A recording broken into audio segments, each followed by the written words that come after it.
At today's 8th Mulakat event organized in Patna, we are all eagerly waiting for a fascinating session to witness an engaging rendezvous with an international award winner, Indian music composer Mr. Ricky Kej, who will be in conversation with Ehsaas woman from Bhubaneswar, Ms. Nidhi Garg. I invite you both to the stage.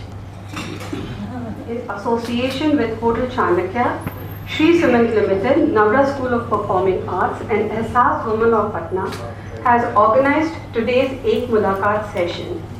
Before we enjoy an interesting conversation between Mr. Kej and Ms. Garg, I would like to briefly speak about Prabha Khetan Foundation and its initiatives. Established by the late Dr. Prabha Khetan, an eminent literature enthusiast, cultural activist, and staunch feminist.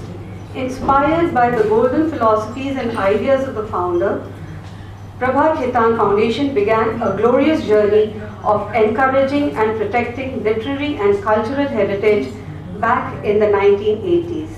The foundation has always strived to amalgamate the diversities of India in all its literary and cultural endeavors.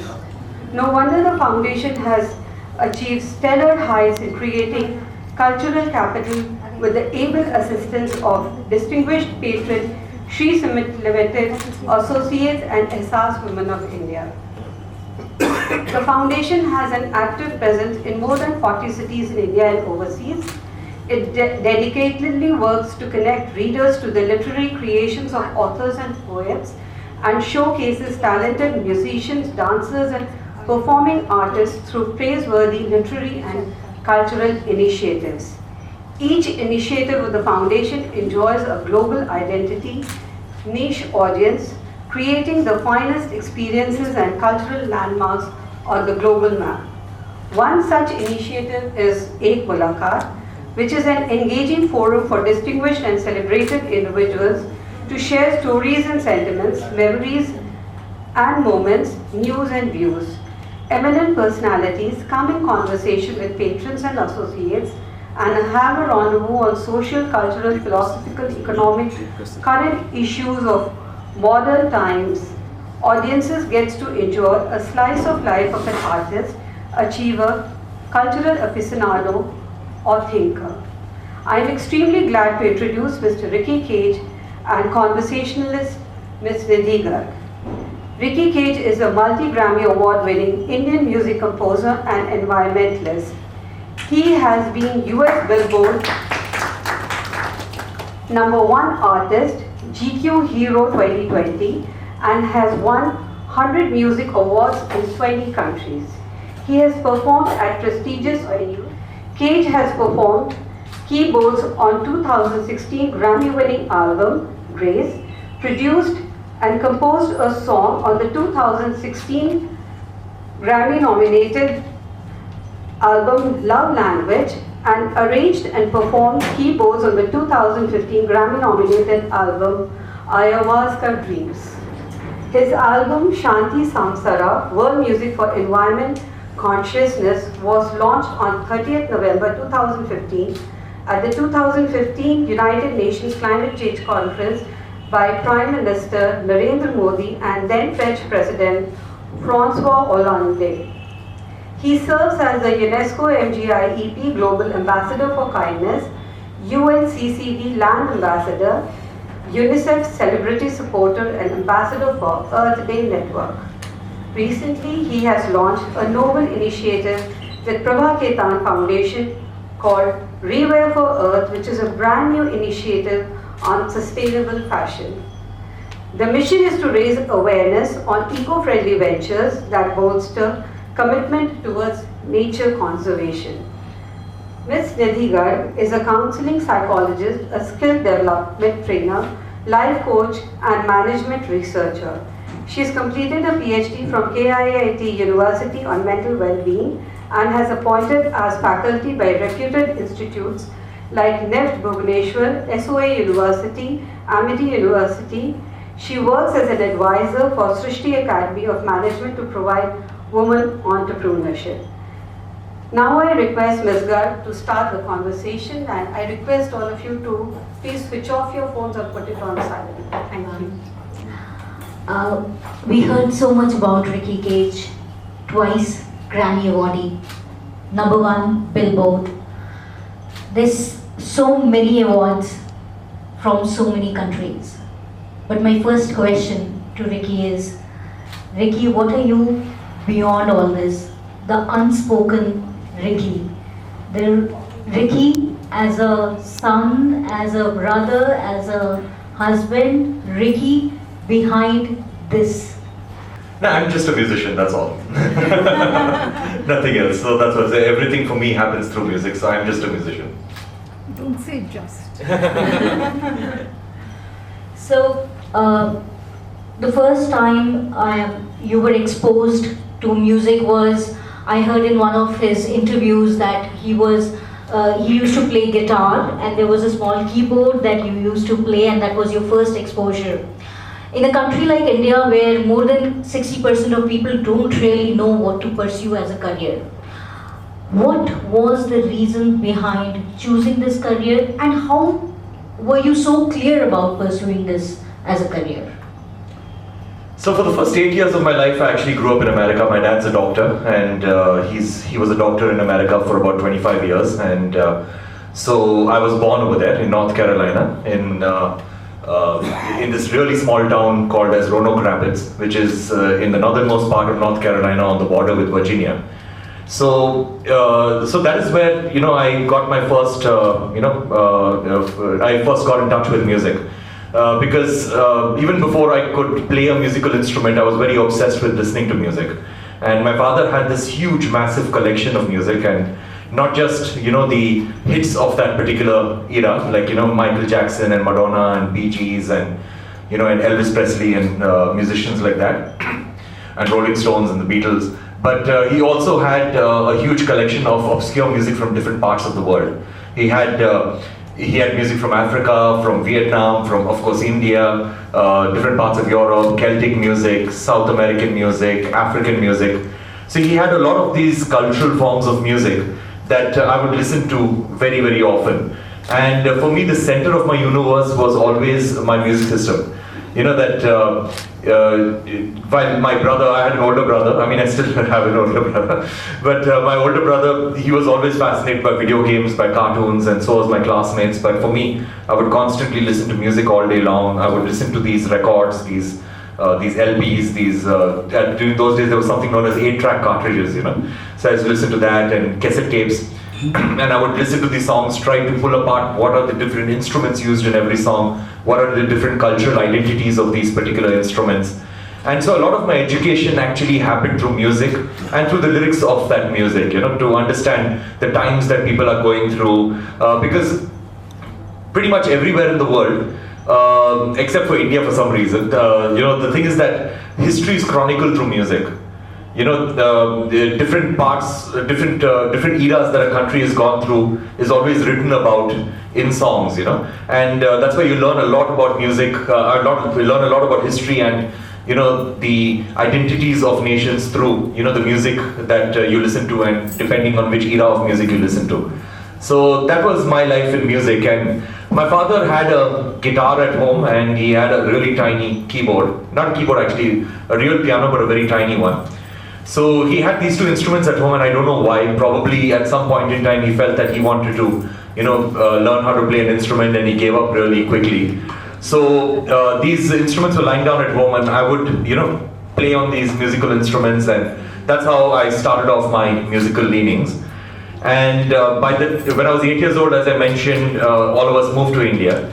And in India, this passion for music grew larger and larger. And by the time I was like maybe in my 4th or 5th grade itself, I had made a very strong decision that this is what I want to do for the rest of my life. And my parents knew about that this is exactly what I want to do for the rest of my life. And most children grow up thinking that they're going to become like a policeman or a fireman or, or a, what do you call that? Or whatever, that kind of a thing, but, or a superhero or something like that. But for me, it was always that, that I wanted to be a musician. That was my only dream. And in a 12th grade is when we have to make a very strong decision as to what we want to do for the rest of our lives. So I had gone to my dad and I told him that, this is what I want to do for the rest of my life. I want to be a musician. And my dad was furious because he's a doctor, a third generation doctor, and an Indian parent. So, so he was furious, and he felt that music cannot be a profession. Music can only be a hobby, and I have to have a professional degree. So after a lot of fighting with my parents, I reached a compromise with my parents that I would finish off a degree in dental surgery, that is a BDS degree. Yeah, that was my next question. Yeah. What was the story behind doing your dental? Correct. So that's what. So basically, I to keep my parents happy, I went to 5 years of college, and I studied dentistry. And at the end of 5 years, I did not know anything about dentistry, but I got a degree. And I went to my father and gave him the degree, and I told him that that it's a very noble profession, dentistry, but it's not a profession for me, and that's the reason why. But even during my dentistry, during the 5 years of my dentistry, 9 to 5 was college, and I would skip lunch every day, and during lunchtime I would be studying, dentistry, because I did not want dentistry to leak into my evenings. So that's why I would study very hard. If there was a free class, I would sit down in the library and I would be studying, and so I studied really hard to ensure that I don't repeat a year, and take me that further away from my music. And from 5 o'clock onwards, I would be at some sort of a studio recording music, because my professional musical career had started right from the first year of my dental college. So right from the first year of my dental college, I had already started composing music for various television and radio commercials. I was making a very good living by the time I was in my third year. I was paying for my own fees in college, and I was completely independent by then. So yeah, so it's just that after I got my degree and I gave the degree certificate to my father, instead of my musical career being from 5 o'clock to 2 o'clock in the morning, it became 24 hours a day, that's all. So that's what passion drives, right? So after that, when you fully started, how long did it take for the first Grammy to come your way, and what was the most inspiring thing behind the first Grammy, and how did life change after that? So, so very quickly when I started off my career, one thing that I was doing, so there were two things that were happening in parallel. One was, of course, my commercial career, that is doing commercials for television and radio. So I had a 13-year career in doing that. So right from the year 2000, during my first year of dental college, and all the way to 2013. And during this time, I did more than 3,500 commercials. So I was the most successful person in India doing commercials, and I was doing commercials pretty much for every single brand imaginable, whether it's Toyota, Suzuki, Airtel, Vodafone, TVS, Air India, Lufthansa, McDonald's, Burger King, you name the brand and their competitor, and anywhere in the world, any branch of theirs in the world, I was basically creating music for the television commercials and for the radio commercials. And after doing this for 13 years, it sort of struck me that these big brands have understood the power of music. So much so that they're ready to spend a few $1,000s on me to create a piece of music for them to sell, their product, because they're always trying to sell something. And not only that, they're ready to spend a few $1 million to actually air this music on television and radio. So they've understood that music is such a powerful medium for communicating a message. And along with being a musician, the other thing that I've always been in my whole life was an environmentalist. And that was something that was very, very strong in me, maybe even more stronger than the musical part in my life. Because, again, growing up in America, growing up in Roanoke Rapids, in that small town, we would have a whole lot of, we would have a whole lot of wooded areas around our home, because we lived pretty much in the middle of nowhere. And we would have a whole lot of, these creepy, crawly animals that would enter my home. And like snakes and lizards and chameleons and insects and frogs and and these kind of animals. And always the thought was that and what was taught to me and what was ingrained in me is that you're supposed to run away from these animals as soon as you see them, and you're supposed to kill them as soon as you see them, and you're not supposed to you're supposed to, what do you call that? You're just supposed to get rid of them the minute you see them. And my question to my parents always was that if you're supposed to get rid of them, then if you're supposed to kill them the minute we see them, then why do they exist?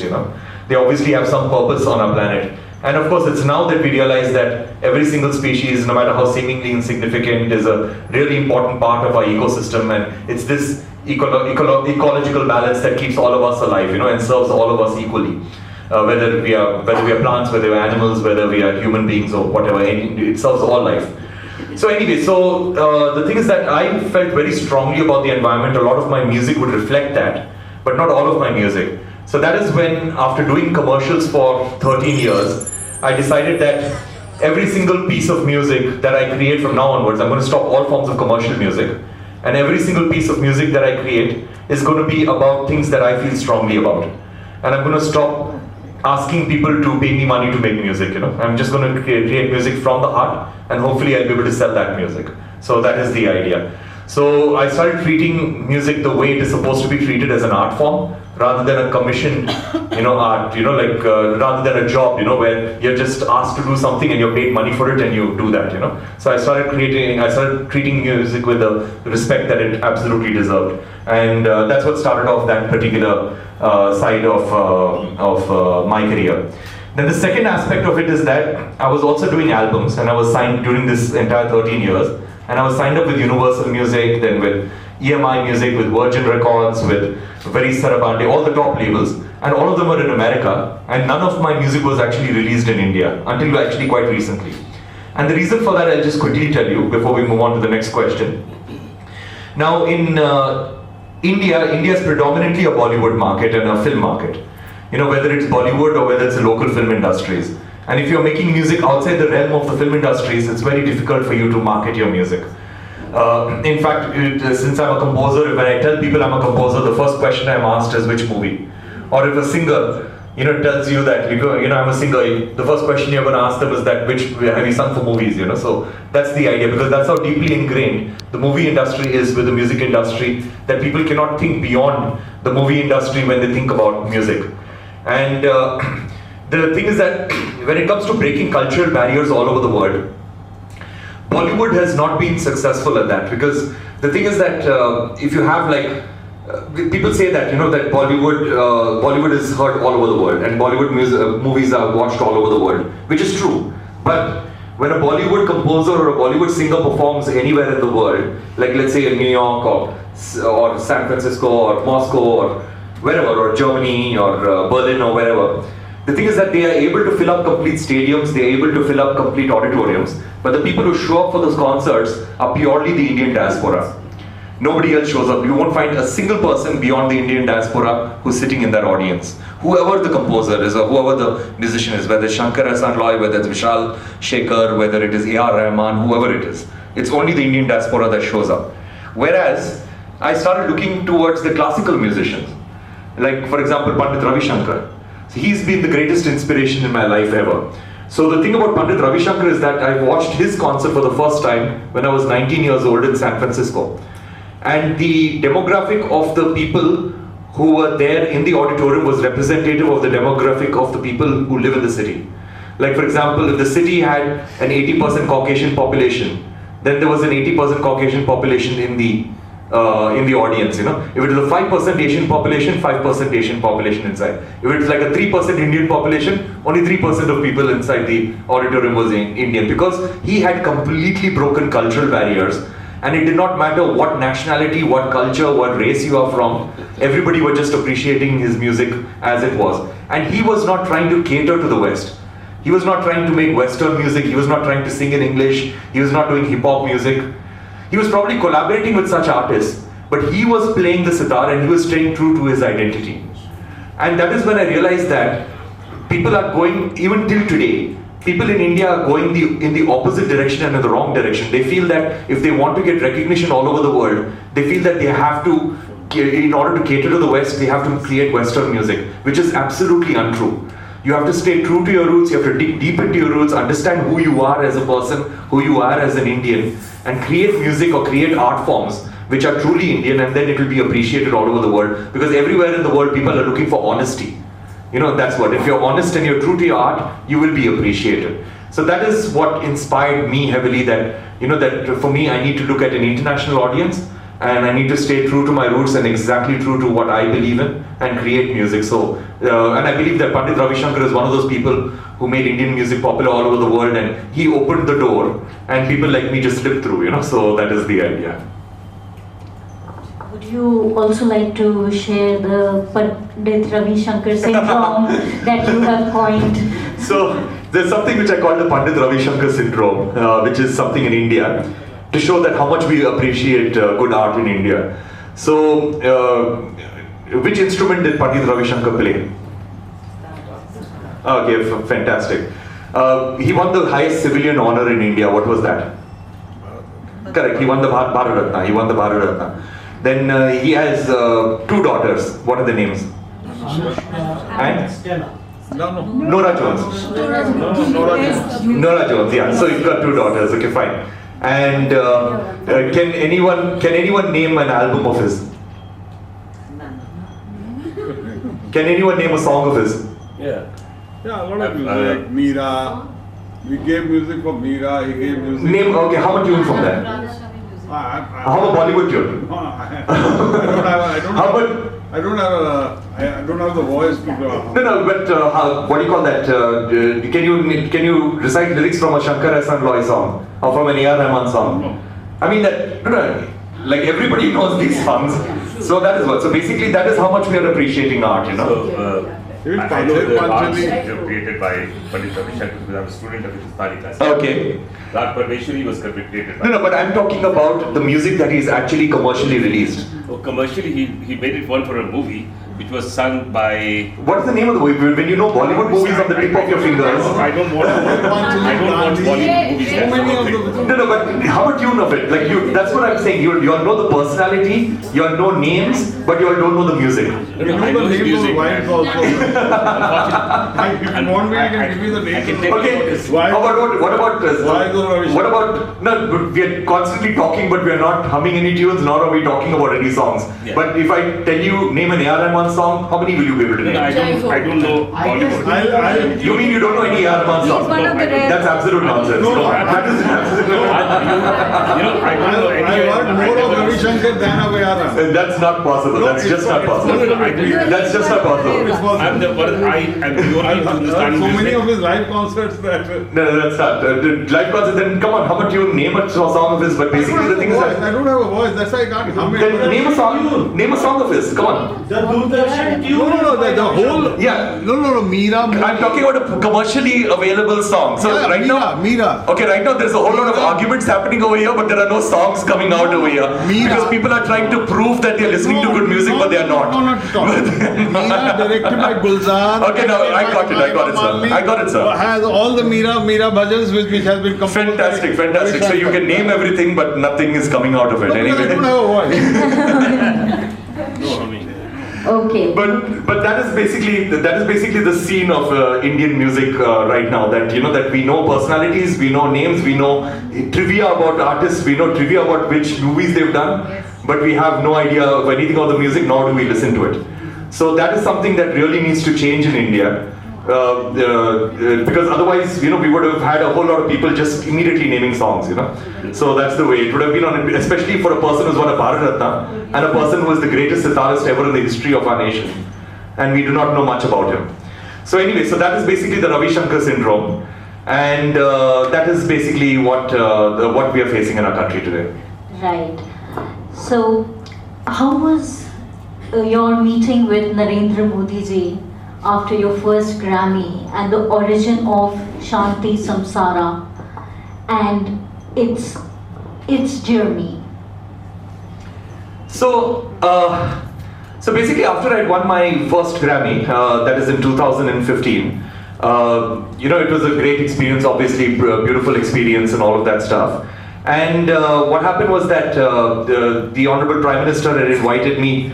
So the thing is that so basically I was invited by Prime Minister Modi for a meeting, which I was told was going to be a photo op, and I was told by his people that it's going to be like a 5-minute photo op where we'll take a picture with the trophy and just about that, which also I was extremely honored for because with such a large country and with such a huge population, I was invited and and that was quite an amazing moment.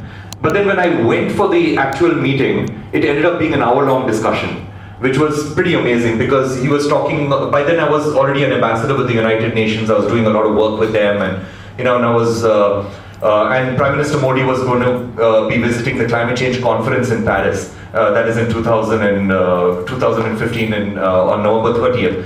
Now, the Paris Climate Change Conference, that is the COP21, for those of you who probably do not remember, it was the biggest ever conference of nations in the history of our planet, where there were 195 presidents and prime ministers, not secretaries and not representatives of nations, but actual presidents and prime ministers. 195 of them came together in one location, that is in Paris, to have very strong discussions over 11 days as to what the future of our planet would be in terms of our carbon footprint, in terms of mitigating the effects of climate change, and in terms of creating a better future for our future generations.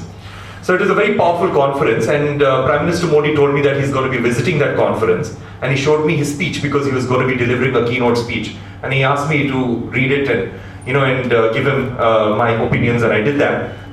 And then we had a further discussion on music, and then we decided that let's make an album that includes musicians from different parts of the world, and and different musicians from different parts of the world, and musicians from different cultures, especially from indigenous cultures from all over the world. And if he likes the album, and if the album is up to the mark by the time of the Paris Climate Change Conference, then he said that I'll launch it over there, and I'll make sure every single world leader gets a copy of the album. So that was pretty amazing. So I took that on as a huge challenge. And then for the next 3 months, I worked very, very hard, and I created this album, Shanti Samsara. And it featured 500 musicians from over 40 countries, musicians from different parts of the world, whether it was India, USA, Azerbaijan, Turkey, Peru, Canada, China. 20 Grammy winners. Around 24 Grammy Award winners over there. People like Bruno Mars, people like, from India, of course, there was Shankar Mahadevan, there was Amitabh Bachchan, there was Hari Haran, there was Pandit Vishwamohan Bhatt, and we had the National Symphony, the Royal Philharmonic Orchestra, like lots and lots of people from all over the world. And then I played the album to Prime Minister Modi. I went and met him, he loved it, and he said that he'll launch it over there. He took many copies, I think he took about 10,000 copies of the album. He went to the Paris Climate Change Conference, launched it on the main stage, along with the then Secretary General of the UN, that is Ban Ki-moon, and with the then French President François Hollande. And made sure that every single world leader got a copy of the album, which was pretty amazing. And then of course, thank you. And then of course, after that, when I won my second Grammy in this year, in April 2022, the call came in much faster. So basically, I literally won the Grammy. What happens when you win the Grammy is that you go backstage, and and you have to do all these press interviews and all of that stuff. And then you have to meet a lot of people from the press. You have to do these junkets and things like that. So during that time, my phone, vibrated, and I picked up. I checked the phone, and it was the Prime Minister's secretary. So I spoke to him, and then he said that, where are you? When are you coming back to India? So I said this particular date. Where are you flying into? I said Bangalore because I live there. And then he said that no, fly into Delhi because Sir wants to meet you. So I said fine. So I flew into Delhi, met the Honorable Prime Minister, and and it was quite amazing. He was really, really thrilled that that the second Grammy happened, and he was very happy about it. So it was a beautiful moment to meet him again, and to and of course, in between, during these 7 years between the first and the second Grammy, I performed for him multiple times. I performed for him in Johannesburg and multiple times in Delhi for the World Environment Day, for in front of the India Gate. Yeah, in front of the India Gate, I performed for him over there. I performed in Noida. Performed in a bunch of places. So it's been a good relationship that we share. Yeah. Yeah, it's written in your book that after you went in as a music composer and you came out as an environmentalist. So, even further, like how was it working on the project Shanti Samsara, about visiting to Kiribati, and how was your interview with the President Tong, and what highlights would you like to give to the audience about that? So while the Paris Climate Change Conference, the place where Prime Minister Modi had released my album. Now, unfortunately, I could not go for the conference simply because just 2 weeks before the conference, there was the huge Paris attacks that happened. I don't know if you remember it. Like a person opened fire into a concert, and killed a whole lot of people, a gunman. and it was really, really bad. And everybody thought that, that the Paris Climate Change Conference, where 195, world leaders are going to be attending, it's definitely not going to happen. And everybody was certain that it's going to be cancelled. But then what Paris did is that, what France did, was that they sent an envoy to every single one of the 195 countries to meet the heads of state, to tell them that it's safe and we are taking full responsibility and we will ensure that, that this incident is an isolated incident and it will never happen again. So that's why Prime Minister Modi and his entire delegation went. I did not go because the Prime Minister's office said that, as a joke, that if something happens, then they're going to bother about the world leaders, they'll probably not bother about you to protect you. So that's why I decided that I'll sit and watch it on television. And of course, I watched it on television. And so at this conference, it's an 11-day conference. So there is a plenary hall, which at this at the conference, and in this plenary hall, every single one of these world leaders, they go up on stage and they give a short presentation between 10 to 15 minutes. Now what they talk to in this presentation is that, about what are they doing to mitigate the effects of climate change, and what are the difficulties that their country is facing, what do they expect from the world leaders and things like that. So I was watching all of this, and there were some really good speeches coming out and very passionate speeches coming out from different world leaders. But one world leader who absolutely caught my attention was the president of the Republic of Kiribati. Okay? Kiribati.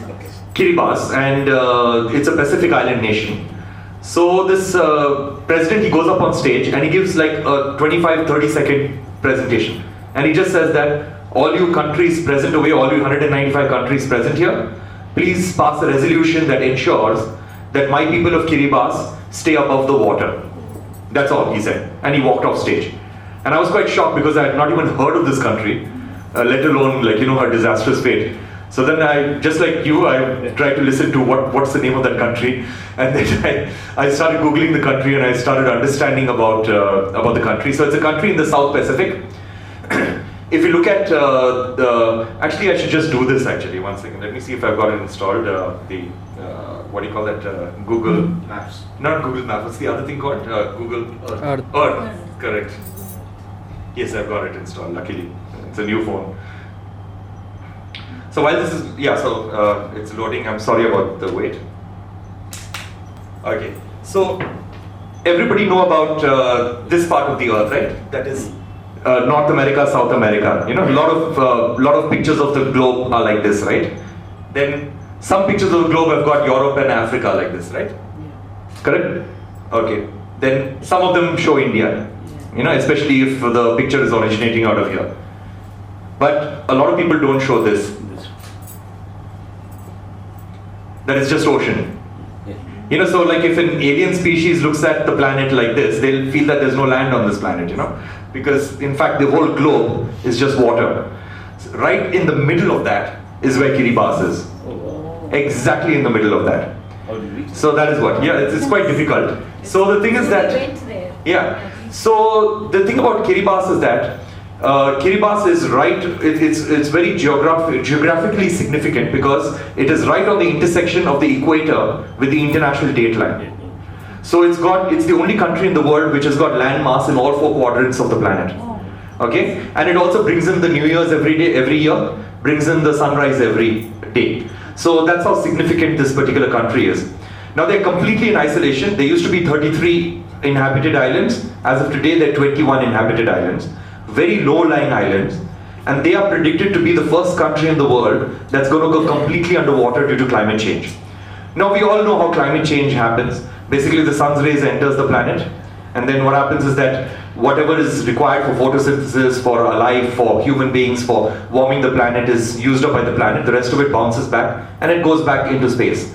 But because today, because of human activity and because of the amount of pollution that we have, because of the destruction of forests, because of destruction of ecosystems, there's an unnatural amount of carbon in our atmosphere, whether it's carbon monoxide, methane, or carbon dioxide or whatever, but there's an unnatural amount of carbon in our atmosphere. And because of this, the sun's rays are being trapped in our planet. Because of this, global temperatures are rising. And because of this, there is a whole lot of things that are happening. One thing is that the polar ice caps are melting. Because of this, ocean levels rise. Countries like Kiribati go underwater. Second thing is that the density of water is more than that of ice. That's the reason why ocean levels go up. Third thing is that ice does not have salt water. So the salinity of water changes. Because of this, the ocean currents change. When the ocean currents change, all our natural disasters are getting worse and worse, as we are seeing every day in our papers. Every single cyclone is getting worse. Every single hurricane is getting worse. They're getting more and more often, in nature, and they're getting more and more, natural disasters are happening more and more often. So there's a huge shift in climate. Now the rain patterns are becoming unpredictable, all of that stuff. Now, so basically, Kiribati, when I visited Kiribati, spent 3 weeks over there the first time I went over there, spent a lot of time with the president, Anote Tong. Very, very curious to know. So you reach over there through Fiji, that's the only way to get there. Okay. That's also quite a story, I'll get into that. Now the thing is that the only way to get there is through Fiji and through Nadi, that is Nadi is the main airport in Fiji. So from Nadi, there is only one plane that lands there every Monday at 10 o'clock. Okay, so 10 o'clock you land in Kiribati, in Tarawa, that is the capital. And then in 45 minutes, that same plane goes back to Fiji, to Nadi. So the thing is that you can either go there for 45 minutes or you can go there for 1 week. So that's how it is. And the reason for this is that when President Anote Tong, their president, he was their president for 12 years because he termed out after that, because you can only have 3 terms or 4 years each. So he termed out, but so he's the most beloved person over there. Like he's like called the Mahatma Gandhi of the Pacific Ocean. So the thing about him is that when he started speaking about climate change, the fossil fuel companies, they basically decided that we need to kill the tourism industry completely. Because look what happened with Maldives. Maldives started talking about climate change and it became a huge thing because people started visiting the country. So the fossil fuel companies did not want people to visit Kiribati and they wanted to kill their tourism industry. So they stopped fueling planes that would land in Kiribati. And this is not talked about in the press.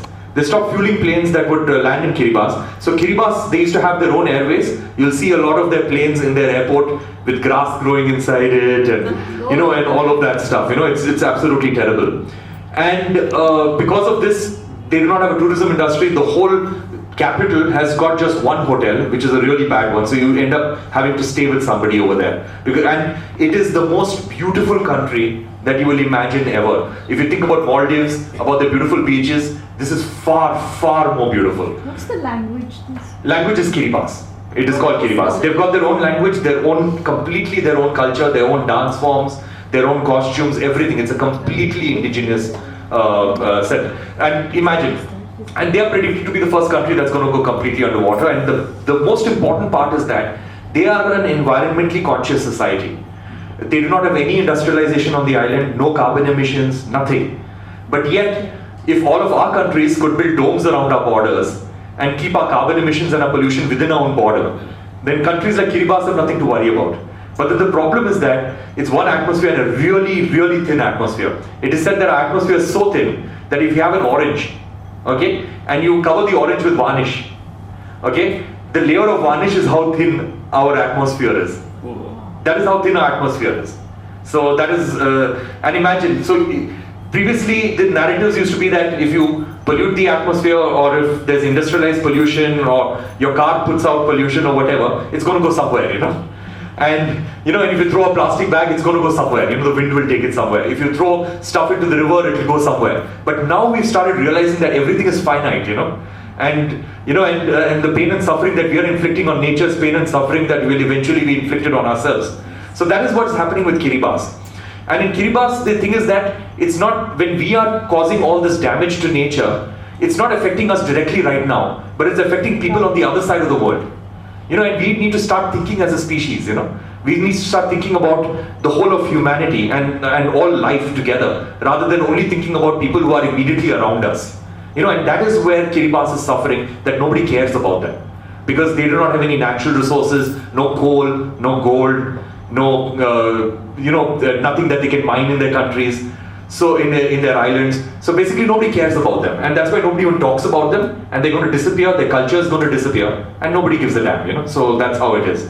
So I made a song over there, trying to spread awareness of Kiribati all over the world and trying to get more and more nations to understand the problems that they're facing. Brought the president to India once, got them to speak with our government, got him to tell them that that the policies that you're making is probably sinking my islands, So it's really important for us to think as one planet rather than to think in silos, So that's the story of Kiribati. Yeah.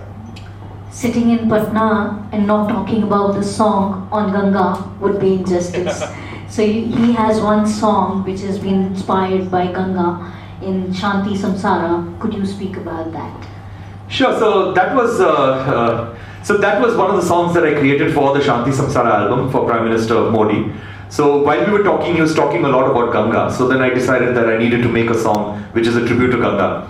And whenever you get the time, try to watch that video on YouTube. It's you can look for it as Ganga, Ricky Kej, and the singer is Shankar Mahadevan, so you can get that. Now, so basically, we had to make a video for it, and for this particular video, I met a whole lot of filmmakers, about making the video for it, and everybody is like, let's do like a dance performance, let's get characters, let's get this, let's get that, and then I decided that the protagonist in the story needs to be the river itself, the water itself. So what we ended up doing is that we took a really, really good film crew, divided that into multiple crews, into 4 or 5 crews, because we had very little time. And we filmed the river Ganga right from where she takes birth in the Gangotri glacier. And so what we did is that the video starts with the actual icicles in the Gangotri glacier melting and forming the first drops of the river Ganga, and showcasing her flow all through the states that she flows through. And the video ends with her completing a journey into the Bay of Bengal while she's nourishing lives throughout her journey. So that was basically because very few people know about a very staggering statistic about the river Ganga, is that the Ganga nourishes the lives of 1/10 of the world's population. Of course, that's because India's got such a huge population, but nevertheless, it is still absolutely amazing that 1/10 of the world's population is nourished by the river Ganga. And if you look at the indirect nourishment, it's close to about like maybe 2/5 or something like that. So that's how important this river is, and that's why she is the greatest river on the planet. The Amazon is also pretty great because the Amazon passes through a lot of rainforests and things like that. But the Ganga is amazing because the Ganga, and I mean this in the nicest way, has got so many uses, unlike other rivers on this planet, because the Ganga is the symbol of spirituality, of devotion, of purity, of life itself. So it's a very, very important river, and that's why I was very proud to make that video. So I made 2 videos when I presented it to the Honorable Prime Minister. One was Ganga, and he absolutely loved it. And the second one was that I wanted to create an instrumental version of our national anthem. And again, you'll need to see that. It was a video which went completely viral. It's a video where I paid tribute to the natural world of our planet, of our country. So basically, a lot of endangered species and a lot of species that are endemic to which are endemic to our planet.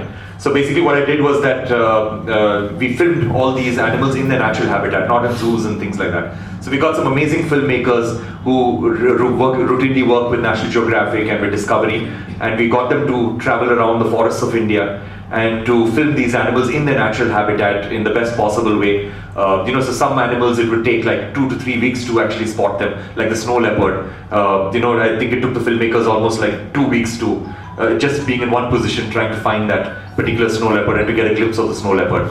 So that's what we did. And at the end of it, I showcased that particular video to the Prime Minister. And there's a funny story behind that because it's an instrumental version of our national anthem and it showcases all these animals, and the Prime Minister loved it. And but then his people said that we have to get approvals from other departments, because it's a national anthem, and I argued that it's an instrumental version, so it does not go into protocol. But they said that no, people will target the Prime Minister, so it's better we get approvals. So I'm not going to name the departments or whatever, but the thing is that I went to 2 or 3 departments, and it was very shocking the responses that I got. When they would watch the video and they would say that. They would say that can we get these animals to stand at attention, So then I would have to explain to them that, first of all, the whole motive behind this video is that the animals have been around for 300 lakh years. 300 lakh years on this land, whereas we've been here for only 3 lakh years, human beings. That's all, only 3 lakh years. So where is 3,000 lakh years? Where is 3,000 lakh years and where is 3 lakh years, So the thing is that it's their land even more than it is ours. So basically, they are the true citizens of our country. Number one, and number two is that we are filming them in their natural habitats. We're not filming them as being trained animals and all of that stuff. So I was getting these mixed reactions. But then finally, I went to a former general of the Indian Army who runs this organization known as the Vivekananda International Foundation. That is General Nirmal Vij. So the Prime Minister's office told me show it to him. So I showed it to him, and then he told me that when he watched the video, he said that, see, for me, being the Chief of Army Staff, former Chief of Army Staff during the Kargil War, so he said that me being the Chief of Army Staff, for me the flag and the national anthem is sacrosanct. Nobody can touch that. And he said that this video, I feel, is the most respectful version of the national anthem I've ever seen. So that was amazing. And he said that you can tell the Prime Minister's office that I have approved it, and if anybody has an issue with this national anthem, they can deal with me directly. So it's very strange in these days and times for people to make a strong stance on something, because everybody wants to, have their own backs covered, that I did not make a decision on this, those people said it was fine, but I had a problem with it or whatever, So that was nice to see that, and that's when we released that video, and that video, I think on the release date itself, we got like more than about 20. Yeah. Wild Karnataka. Yeah. It's a 52-minute movie which bagged 2 national awards. How did you film it? What happened around it? In short, because I have a couple of more questions to go. Sure. So Wild Karnataka is a natural history documentary that I worked on. It featured Sir David Attenborough.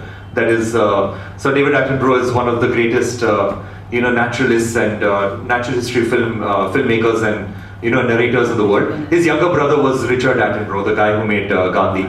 And so David Attenborough is the more famous older brother, and he's considered to be a national treasure in the UK, especially because in the UK there's this running joke that even if there is a small fire in a home of somebody's or in a room in somebody's home, the first question the police ask is that, is David Attenborough fine, So, no matter which location that fire happens in, So that's the kind of person he is, and he's been knighted and all of that stuff. So it was a huge honor to work with him, especially on this film. So David Attenborough, and there's a Senegalese philosopher, a guy called Baba Diom. So they said what I said earlier, that we as human beings, we only protect things that we love, okay? Because that's our nature, that we only protect things that we love. We only love things that we understand, and we only understand things that we are taught, So, in my opinion, rather than shaming people into action and rather than showing scenarios of doom and gloom, it is far more effective if you make everyone fall in love with the natural world, and hopefully through that love, people will find it within themselves to protect, to conserve, and to sustain. So I think positive reinforcement and showcasing hope is a far more powerful way of getting things done and for bringing about meaningful change than actually shaming people into action. So that was the motive behind this film, Wild Karnataka. We showcase the pristine beauty of the Western Ghats. Western Ghats being one of the top 10 biodiversity hotspots in the world.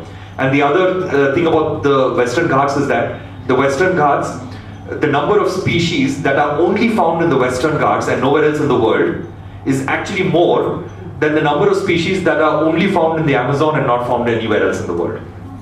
But the thing is that in the Western Ghats, the animals are not the so-called sexy animals, like the giraffes and the zebras and all of that stuff. The biodiversity is mainly in the seemingly insignificant animals that I spoke about earlier in this talk, like the snakes, the lizards, the frogs, the amphibians, that kind of stuff, who are also equally beautiful. But the thing is that, and equally important, sometimes even more important for the ecosystems. But the thing is that the way that we've been taught in our education system is that they are creepy, crawly animals, or popular media has always said that snakes are villains. Snakes are always considered to be villains. Chameleons and lizards are always considered to be bad guys in comic books and in cartoons and all of that stuff. So that paradigm needs to change, because the Western Ghats is filled with all these beautiful animals. So that is what this film was about, and it was the first ever film in the history of India, first ever documentary film in the history of India to have a theatrical release. So it was released in theaters for about 8 weeks till the time the pandemic hit, and we won 2 national awards for that film. Yeah.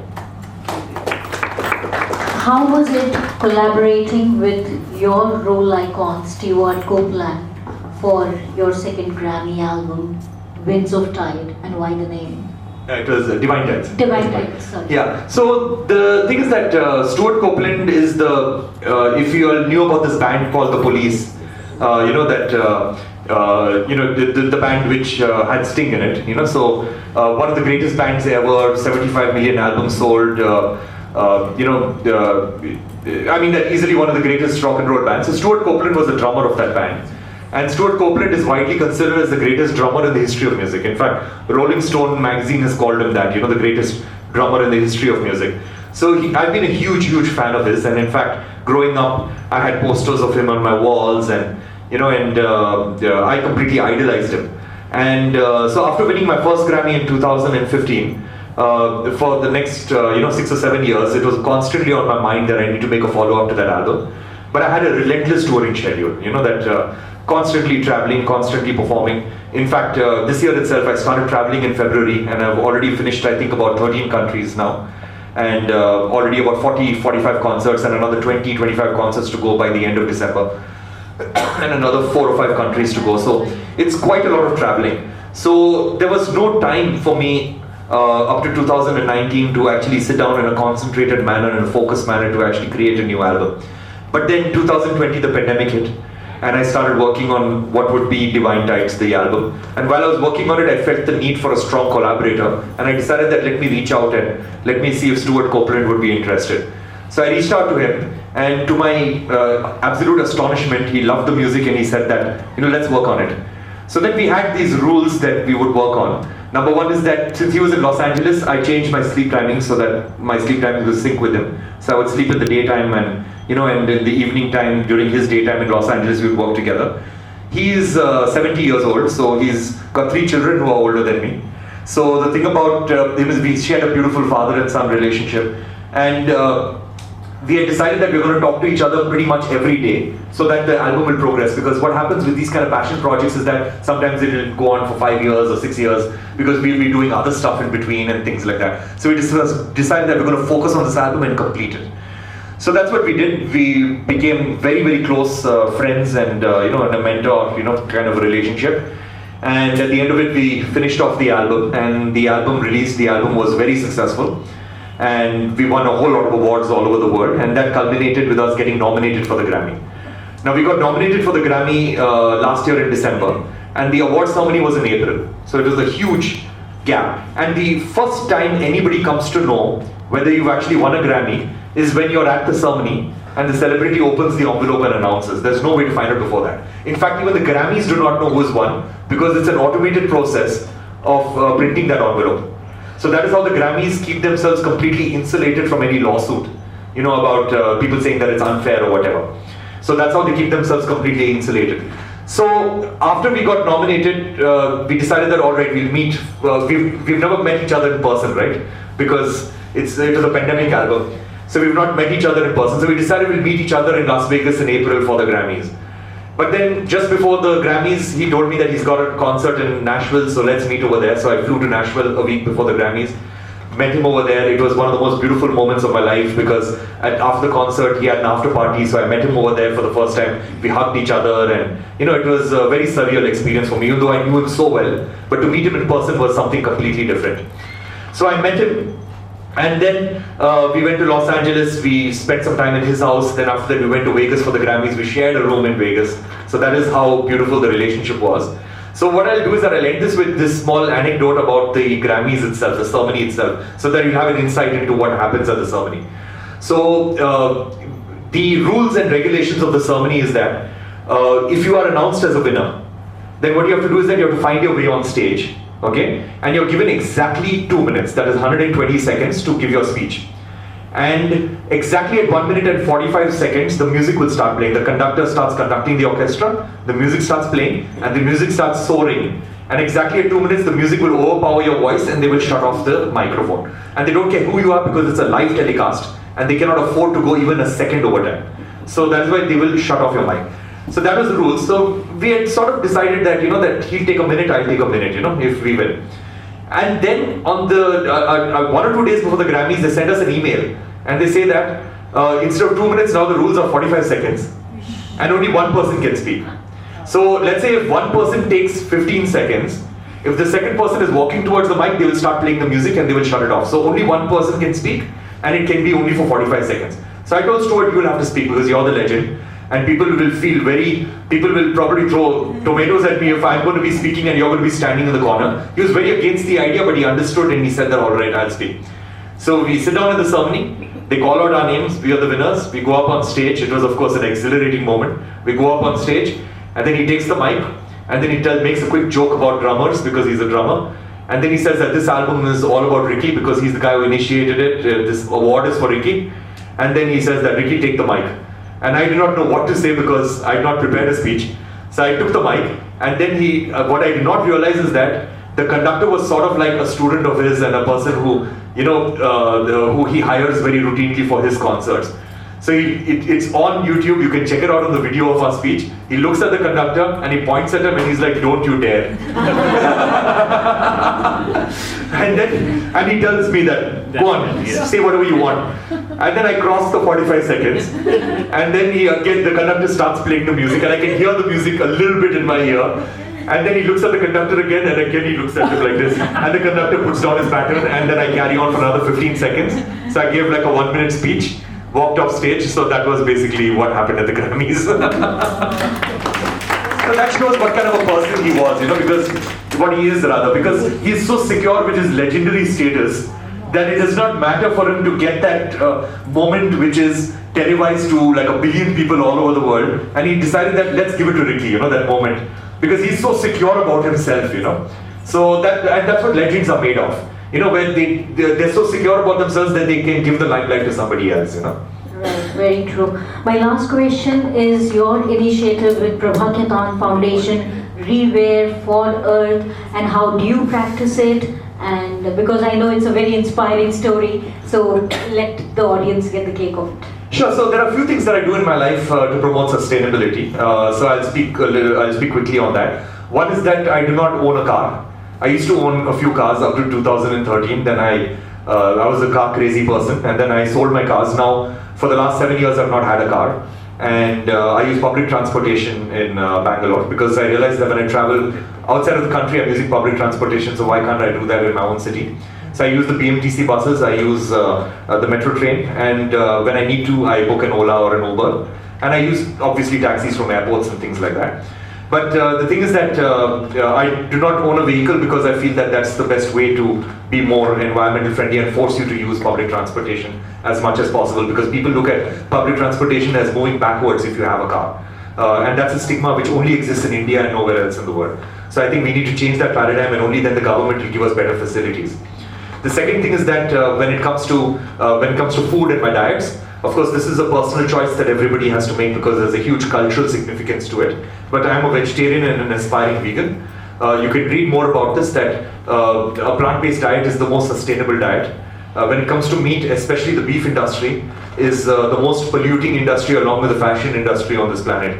Because if you just imagine, there are close to 8 billion people on this planet, and there are more than 14 billion cattle on this planet.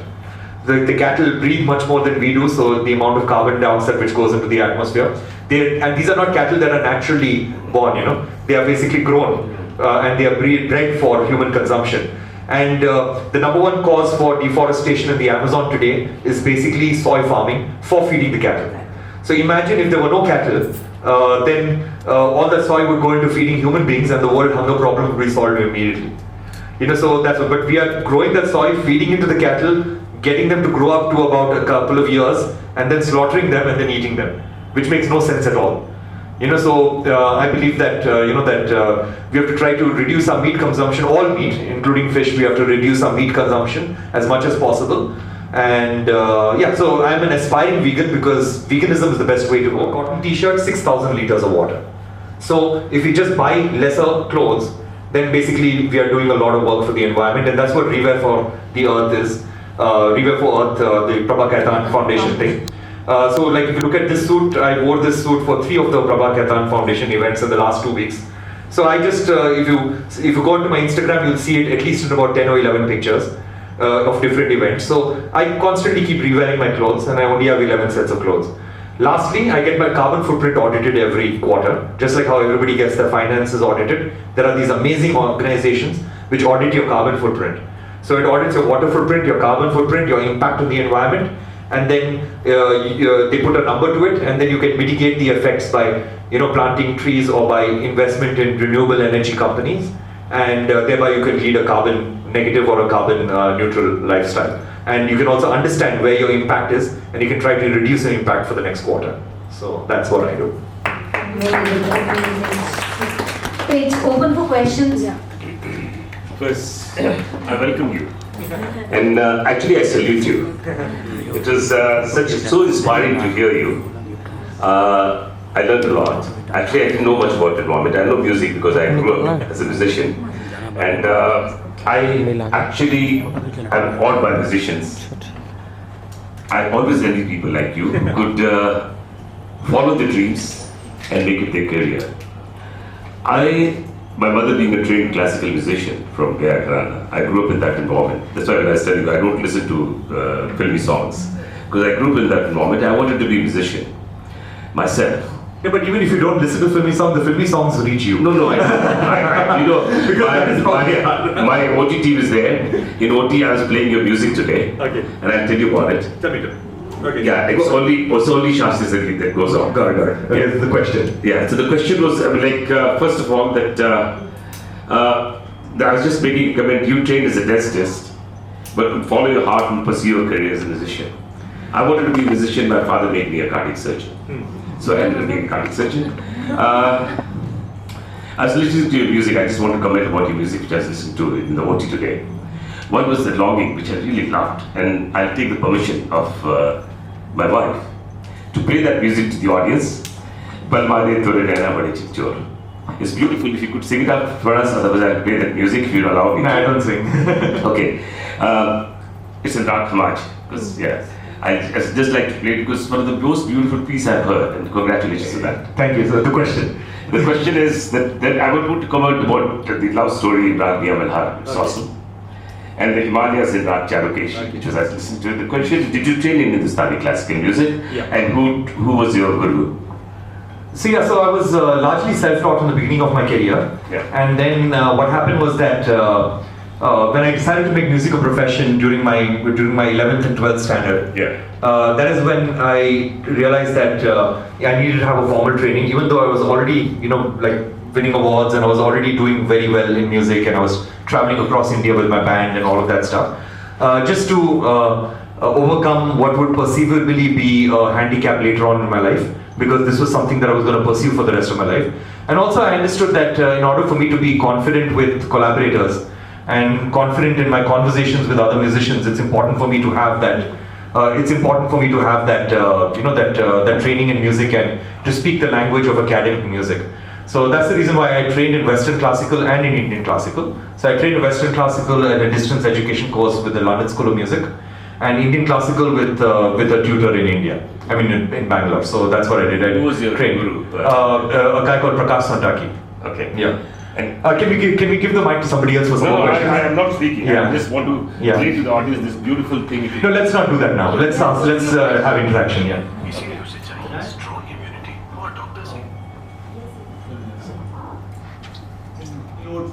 Bollywood background with an Olympian in your family and an actor True. par excellence. So and you must have been introduced.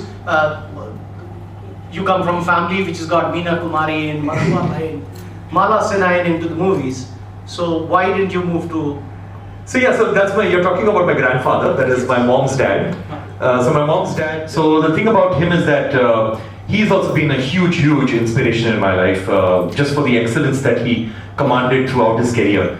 So the thing about my grandfather was that he started off his career being an Olympic cyclist, and he was the only member of he was the only Indian in the Olympics committee of the Berlin Olympics, which was popularly known as the Hitler Olympics, and then I think it was 1936, I think. And also, he for the longest period of time he held, I think, 4 Guinness Book of World Records for his cycling, speeds and all of that stuff. And he's won 3 Commonwealth gold medals, which during those days were called the British Empire Games, because it was before our independence. So where he gained a lot of notoriety is that what happened was that when he had won the Commonwealth medals, he had to go to he had to go to Sydney to actually hoist the flag and to acknowledge his victory of those medals. So when he was about to go there, he met Mahatma Gandhi, and Mahatma Gandhi told him that, okay, so you're going to be hoisting the British flag, right? Because it was before independence. And he said, yeah. So then Mahatma Gandhi said that, why didn't you hoist the Indian National Congress flag, you know, which was widely the Indian flag at that time. So then he said that, but they'll kill me. But Mahatma Gandhi said that you will be immortal if you do that. So why don't you do that and be the first person to hoist an Indian flag on foreign soil, you know? So that's what he did. Mahatma Gandhi gifted him a flag. He took it into his jacket. He went to Sydney. The British flag was already kept on the, you know, whatever, the pole. And then he pulled it down. He stepped on the British flag. And then he hoisted the Indian flag. And of course, he was deported to India. And the British banned him from ever touching a cycle again. So his sports career was immediately over. He received a telegram from Mahatma Gandhi congratulating him. And that flag in the telegram is in the Gandhi National Museum in Delhi. You know, it's displayed very prominently over there, you know, with Mahatma Gandhi's signature on the flag.